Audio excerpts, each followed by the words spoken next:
चलो जी, अगला टॉपिक हम शुरू करते हैं, वो है modulus of elasticity.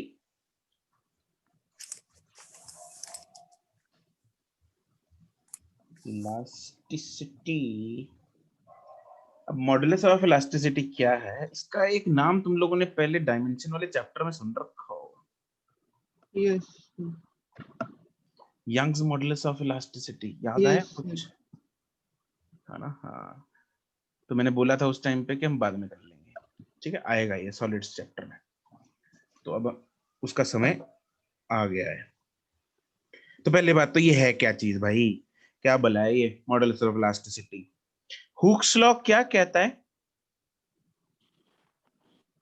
F directly proportional to x. F is directly proportional to x, और दूसरा ये स्ट्रेस स्ट्रेन वाला, ये क्या कहता है? Yes, sir. Stress directly proportional to strain. Stress is directly proportional to strain.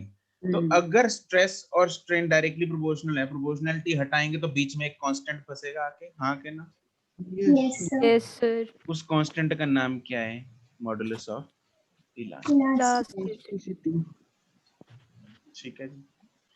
तो यहाँ पे हुक्स लॉ की स्टेटमेंट से स्टार्ट कर लेते हैं। हुक्स लॉ क्या कहता है? According to this law,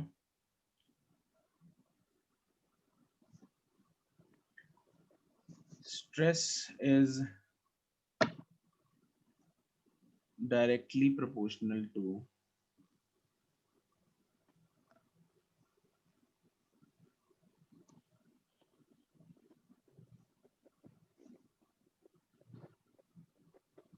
strain,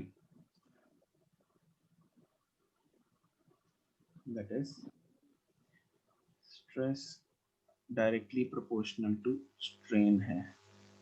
तो हम बोल सकते हैं कि स्ट्रेस अपॉन स्ट्रेन जो है वो क्या आएगा? कांस्टेंट आएगा, बिल्कुल सही। और इस कांस्टेंट को क्या बोलते हैं? Modulus of elasticity.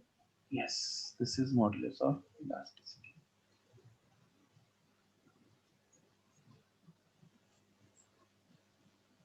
ठीक है, therefore modulus of elasticity is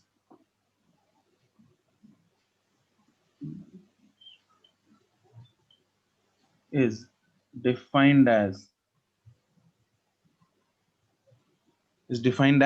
ratio of stress and strain.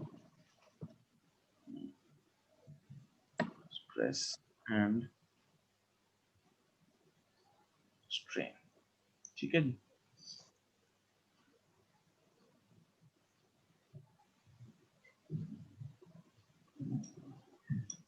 इसका यूनिट क्या होगा?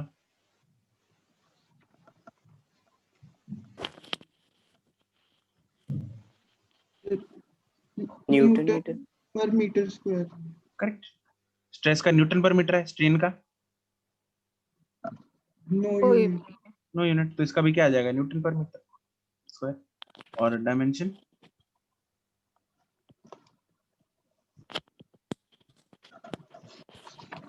ml minus ml 1 minus 20 2 minus 2.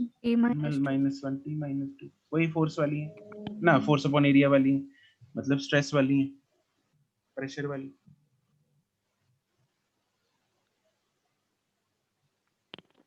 कोई दुख तकलीफ यहाँ तक? Yes, sir. नहीं, ठीक है। हमने 3 तरह के स्ट्रेस किए थे, हाँ कि ना? Yes sir. कॉरस्पॉन्डिंगली 3 तरह के स्ट्रेन किए थे। Yes sir. Modulus of elasticity भी कितने तरह के होंगे? 3 तरह के। 3 तरह के। 3 तरह के होंगे, वही वाले। ठीक है जी, तो लिख दो types of modulus of elasticity.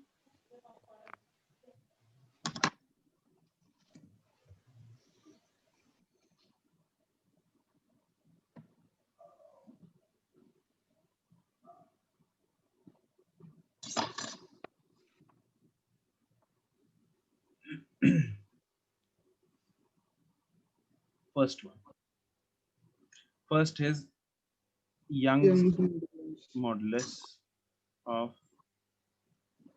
elasticity.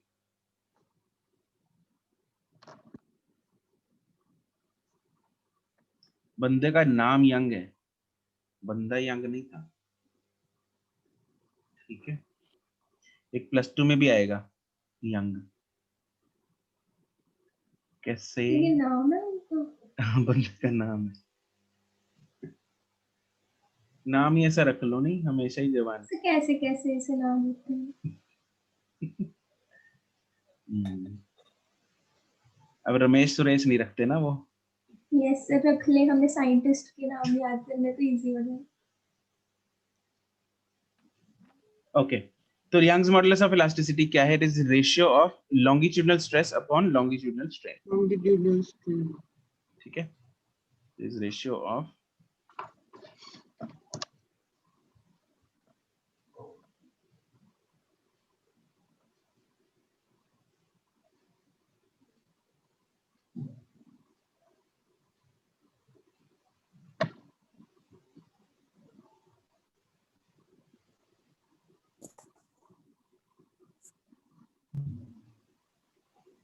और इसका फॉर्मूला जो बन गया y is equal to longitudinal stress का formula F upon A divided Yes, by sir. Delta L upon L। बहुत इंपॉर्टेंट फॉर्मूला, इसके बेसिस पे डायरेक्ट क्वेश्चन आते हैं।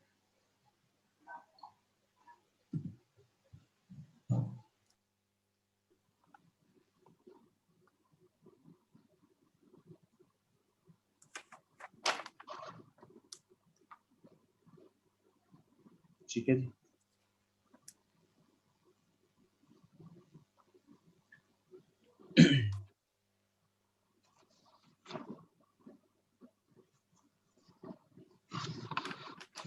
यहां तक नोट कर लिया? Yes. ठीक है, अब एक बात बताओ जरा, एक डाउट है मेरे को। तुम लोग को याद है जब हमने ये चैप्टर स्टार्ट किया था, तब उस टाइम पे एक प्रश्न किसी ने उठाया था, मिड 1 में तो उठाया था, आई नो याद है, तुम लोगों का भी किसी ने पूछा था कि सर, मैंने बोला था स्टील जो है वो काफी ज्यादा इलास्टिक होता है, याद है? Yes. वाई स्टील इज, अच्छा जो स्टील है और एक जो रबर है, रबर का छल्ला हो गया, रबर और स्टील में से कौन ज्यादा इलास्टिक होगा? Which is more elastic, steel या रबर? रबर। रबर लग रहा है ना, Yes, sir. sir. Yes, sir. है ना? बिल्कुल। अच्छा, लेकिन लेकिन इलास्टिसिटी जो है वो क्या चीज होती है? What is the property of elasticity? Regain करना। To regain its shape, to regain its shape, वो होती है इलास्टिसिटी, ठीक है ना? तो इलास्टिसिटी, मॉडुलस ऑफ इलास्टिसिटी से हम इसको मैथमेटिकली मेजर करेंगे। मॉडुलस ऑफ इलास्टिसिटी क्या है? Stress upon strain. इसको एक एग्जांपल से समझते हैं। मान लो मेरे पास दो एलिमेंट्स हैं, I have two materials A and B.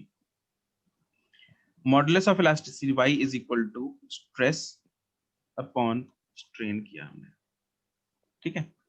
तो दोनों मटेरियल्स में से, दोनों मटेरियल का लेट्स से स्ट्रेन हम डिफरेंट प्रोड्यूस कर रहे हैं, सॉरी स्ट्रेन हम सेम प्रोड्यूस कर रहे हैं दोनों में, दोनों का स्ट्रेन हमने सेम प्रोड्यूस किया, ये सेम है, तो y जो है that is directly proportional to stress आ जाएगा, Yes. Yes, Sir. sir. Yes, sir. ठीक है। तो अगर एक में सेम स्ट्रेन प्रोड्यूस करने के लिए मुझे ज्यादा स्ट्रेस लगाना पड़ा और बी में मुझे कम स्ट्रेस लगाना पड़ा, तो y किसका ज्यादा होगा? B का। अगर stress of A is greater then stress of अच्छा। B, तो y किसका ज्यादा होगा? A सर का। A का। therefore y of A is greater than y of B। अरे स्ट्रेन तो सबका सेम है, दोनों का सेम है, Yes, sir. जिसका स्ट्रेस Yes. ज्यादा उसका y भी ज्यादा। ज्यादा, अगर स्ट्रेस A का ज्यादा है तो y भी A का ही ज्यादा होगा, तो मॉडुलस ऑफ इलास्टिसिटी A का ज्यादा है, तो that means A is more elastic, A is more elastic।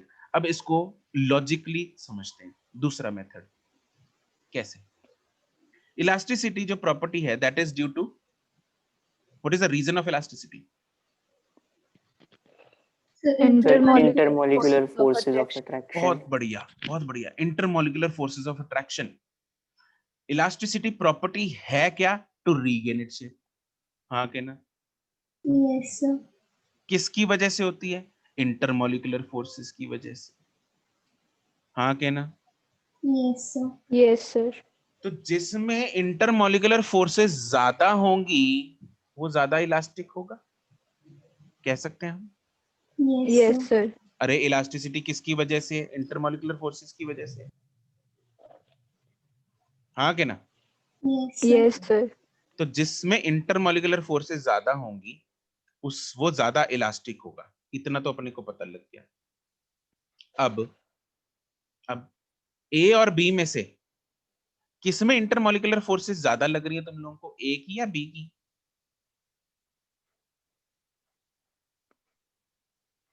एक ही। Sir, एक की। कैसे पता एक लगा? ही।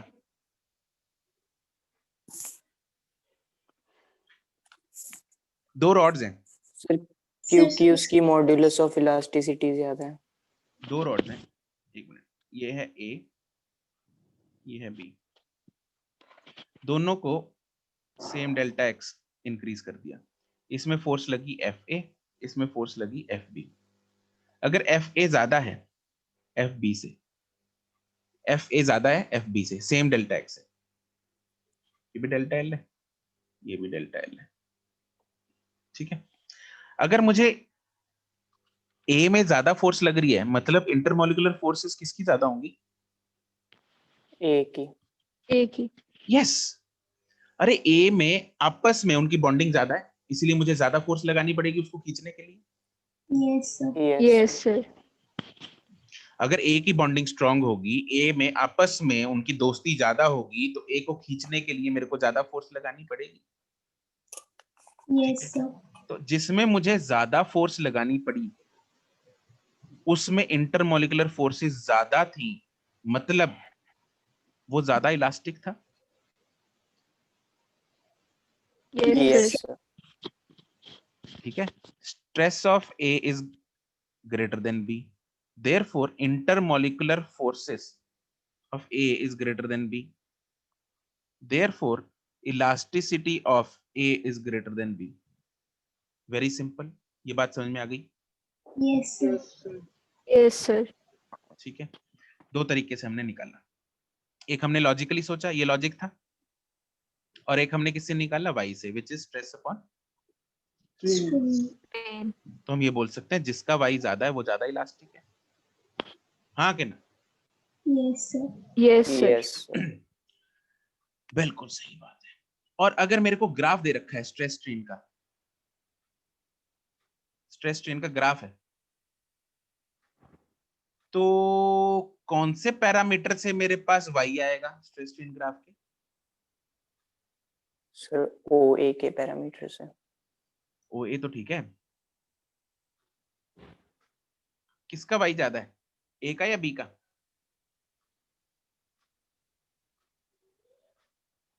Sir, Sir, A A का। का। कैसे पता लगा? एक Sir, Sir, उसका उसकी slope stress ज्यादा है। हाँ, slope नहीं है। स्लोप। स्ट्रेस ज्यादा है, सेम पॉइंट पे स्ट्रेस ज्यादा, सेम स्ट्रेन पे। करेक्ट। दो तरीके जैसे मर्जी निकाल लो। Are you with me? पीछे तो नहीं रह गए कहीं? Yes, sir. नहीं, sir. No, sir. स्लोली चल रहे हैं, एक एक चीज समझ रहे हैं। सेम स्ट्रेन पे ए का स्ट्रेस ज्यादा है, बी का स्ट्रेस सॉरी बी का Yes. स्ट्रेस कम है, ठीक है। तो जिसका स्ट्रेस ज्यादा उसका वाई ज्यादा, जिसका वाई ज्यादा वो ज्यादा इलास्टिक। हाँ के ना? Yes, sir. Yes. Yes, sir. तो ए इज मोर इलास्टिक। दूसरी चीज अपने को ग्राफ, भाई इतने भयानक तरीके से हम करके आए, दो ग्राफ्स, दो क्वांटिटीज से अगर मुझे ग्राफ दे रखा है दो क्वांटिटीज के बीच में, तो उनकी स्लोप डिवाइड करके आती है। Yes, sir. Yes. Yes, sir. तो y is nothing but slope of stress strain graph। Yes, Yes, sir. sir. Yes, sir. Slope किसकी ज्यादा लग रही है, ए की या बी की? एक A. एक ही। तो y किसका ज्यादा होगा? A का। एक का। तो मॉडुलस ऑफ इलास्टिसिटी किसकी ज्यादा होगी? A की। एक A. ही। मतलब कौन सा ज्यादा इलास्टिक है? A। एक। A. A. Crystal clear? Yes. Yes, Yes. sir. बहुत बढ़िया, चलो अब इसको लिख लेते हैं। इसमें तो पहले तो स्टार पॉइंट्स लिखते हैं। तो slope of stress strain graph gives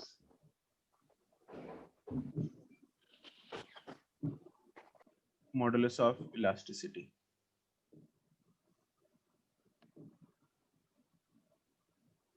Why? Number 2, second point.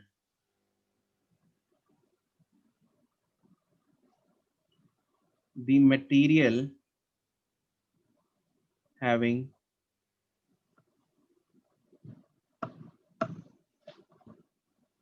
larger value of y is more elastic.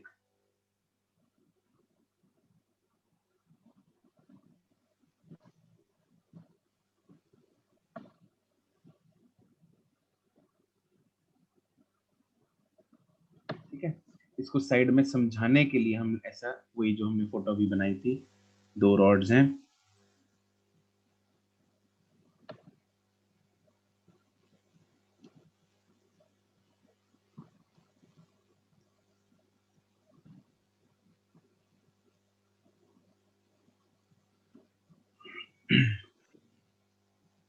FA, FB, ये A, ये B,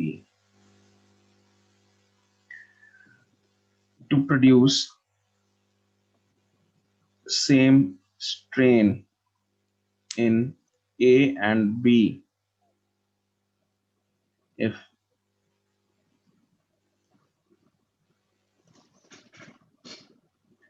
force A is greater than force required in B, then stress of A is greater than stress of B. Therefore, y of A is greater than y of B. Therefore, A is more elastic. दूसरा तरीका, क्योंकि stress इसमें ज्यादा है, therefore हम ये बोल सकते हैं intermolecular forces of A will be greater or less than A or less than B? Greater. Greater than B. Greater than B, क्योंकि इंटरमोलिकुलर फोर्सेस ज्यादा है A में than B से, therefore what? Elasticity of A is greater than B, Yes, sir. Yes, sir. therefore A is more elastic. तो आपको तो simple slope से पता करना है। कैसे पता करना है आपको? सिंपल स्लोप से। कैसे? क्वेश्चन है ये, मेरे को एक ग्राफ दे रखा है,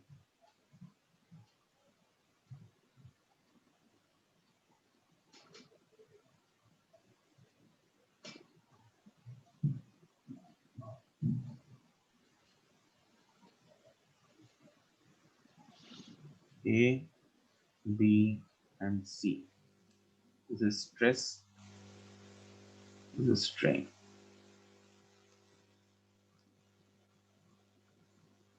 Arrange the materials in decreasing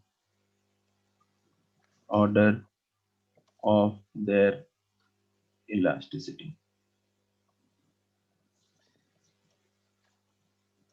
कर दो अरेंज इसको। करेक्ट जागृति।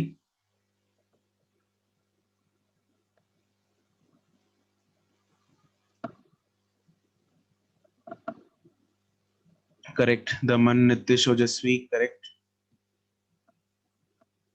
प्रदीप, ये क्या अनर्थ कर डाला, पाप कर दिया तुमने। दिव्यांशु करेक्ट, गुनवीन करेक्ट, प्रदीप कृपया समझाने का कष्ट करेंगे। यस्तिका करेक्ट,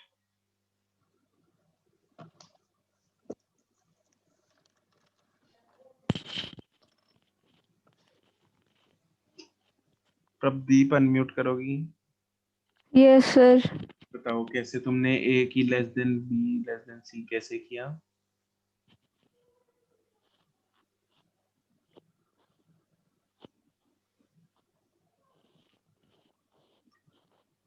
इलास्टिसिटी किसकी ज्यादा होगी? जिसका वाई क्या होगा, ज्यादा या कम? ज्यादा होगा। और वाई किससे पता लगता है? स्लोप से।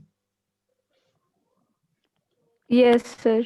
स्लोप किसकी सबसे ज्यादा है?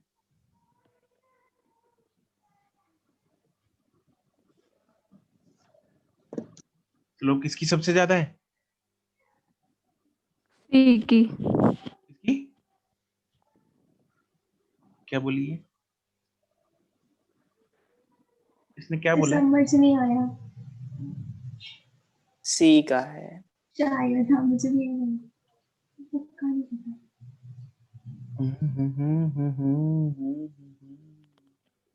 सर A की होगी। ए की होगी। Slope of A is greater than B is greater than C, therefore y of a is greater than b is greater than c, therefore sir मैंने उल्टा लिख दिया, सोचा तो वही था। ओहो, therefore elasticity of a is greater than b is greater than c. Clear? Yes. Yes, वो पता था, यही था कि इसलिए तो मैं भी हैरान हो गया। दिमाग खराब। ठीक है, अब ऐसा ही एक क्वेश्चन जो आया था वो था, उसमें मटेरियल बोल रखे थे। मटेरियल जो है वो आपको थोड़ी भावना के साथ करने हैं। कैसे? एक ग्राफ ये दे रखा है, दूसरा ये दे रखा है, ऐसे सेम सिमिलर से ग्राफ है, एक ये दे रखा है।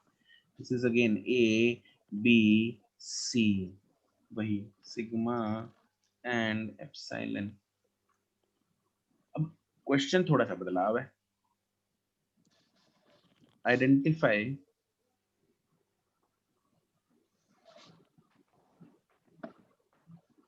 the materials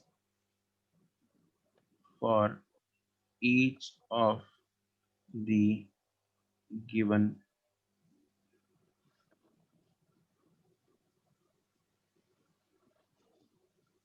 graphs out of the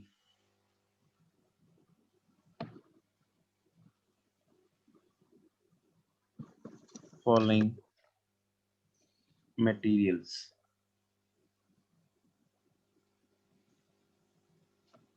material जो हमें दे रखे हैं वो हैं स्टील,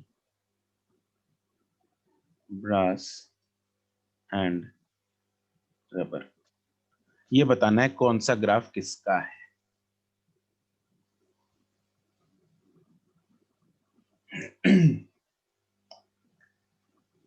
अब क्या सोचना है?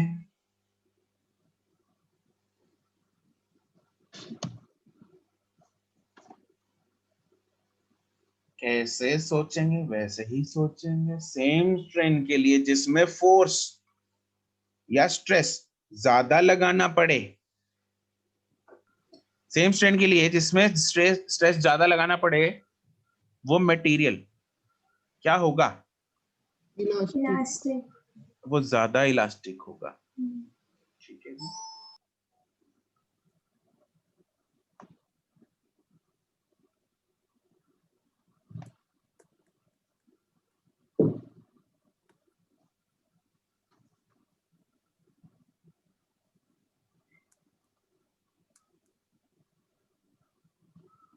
तो स्टील और रबर में से देखेंगे कौन ज्यादा इलास्टिक है।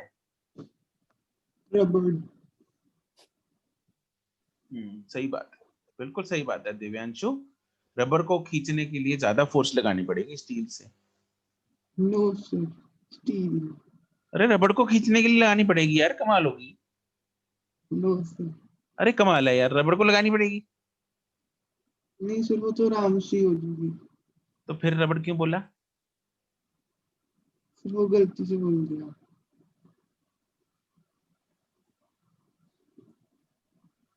दमनजोत करेक्ट।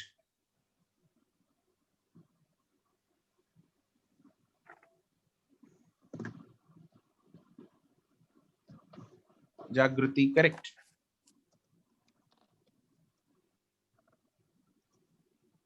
दिव्यांशु, हाँ ए तो ठीक है, बी और सी। दिव्यांशु ब्रास पता है ना क्या होता है? यस सर, सुना हुआ है। सुना हुआ है। मतलब रबड़ से नरम होता है या हार्ड होता है? सर हार्ड होता है। हार्ड होता है, ठीक है। हिंदी में क्या कहते हैं ब्रास को?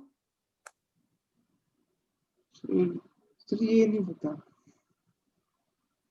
पित्तल या तांबा? तांबा सर, तांबा। पित्तल कहते हैं। पित्तल कॉपर होता है। तांबा तांबा। का होता है। सर पर अजीब अजीब से पित्तल नाम क्या है ना इनके हिंदी में, पित्तल तांबा। हम्म, सर ये कौन सा होता है? तांबा। अरे पित्तल होता है यार, तांबा कॉपर होता है। सर पिछले साल था ये मैंने SST। ठीक बोला था ना मतलब सर? मतलब जिसने भी पीतल बोला था वो ठीक था। तो सबसे ज्यादा जो हार्ड है दैट इज स्टील। सबसे ज्यादा जो फोर्स लगानी पड़ेगी, आपको याद रखना पड़ेगा, जिसमें सबसे ज्यादा फोर्स लगानी पड़ेगी सेम स्ट्रेन के लिए, वो कौन है? इनमें से एबीसी कौन है? ए। ए। और इन मटेरियल्स में से सबसे ज्यादा किसमें फोर्स लगानी पड़ेगी? वो है स्टील। तो A is steel, then B, and सबसे कम फोर्स किसमें लगानी पड़ेगी? Obviously rubber. सर ए और बी मतलब स्टील और याद रखना। ब्रास में कैसे डिस्टिंग्विश याद रखना। करेंगे? याद रखना, ओके सर। ठीक है, फिर ब्रास तो अलॉय भी होता है, राइट। बी लॉयल, नहीं वो तो वही मेटल होता ही नहीं। अरे हाँ ठीक है, मतलब मेटल नहीं ना, मटेरियल है, कोई भी जनरल हो सकता है ना, ठीक है। तो y of steel is greater than y of brass is greater than y of rubber. Therefore जो A है वो है स्टील, जो B है वो है ब्रास, और जो C है दैट इज रबर। तो क्योंकि इसका y सबसे ज्यादा है तो इसकी स्लोप क्या होगी? सबसे ज्यादा। ज्यादा। स्लोप मैक्सिमम होगी। इसका y सबसे कम है तो इसकी स्लोप क्या होगी? सबसे बिल्कुल क्लियर, क्रिस्टल क्लियर हर एक को? Yes sir. यस ठीक है, सर बोलो। सर सबसे ज्यादा जो इलास्टिसिटी है वो स्टील की होती है ना? इनमें से नहीं सर, मतलब अगर कोई और आ जाए, मतलब ब्रास और रबड़ के अलावा, फिर कैसे कंपेयर करेंगे? नहीं पता नहीं कर सकते, उसके लिए हमारे पास कुछ ना कुछ डेटा होना चाहिए। ये क्वेश्चन एक बार आया हुआ है तो इसका तो डेटा तुम लोगों को याद करना है, ओके सर। ठीक है। अदरवाइज हम ऐसे नाम लेके नहीं बता सकते। भावना, थोड़ी बहुत भावना से बता सकते हैं, थोड़ी बहुत फीलिंग से बता सकते हैं, जिसमें डिस्टिंग्विशेबल हो। Okay sir. यस। चलो जी, डन, गॉट इट एवरीथिंग, ठीक है। Yes, आज sir. सर। ओके, बहुत बढ़िया। आज का लेक्चर हम यहीं समाप्त करते हैं। Will continue from here tomorrow, and tomorrow will discuss exercise 2 2 of gravitation, ठीक है जी। Okay sir. इसका होमवर्क कल मिलेगा। Okay, bye bye. Thank you sir. Thank you, Bye. sir. Okay bye.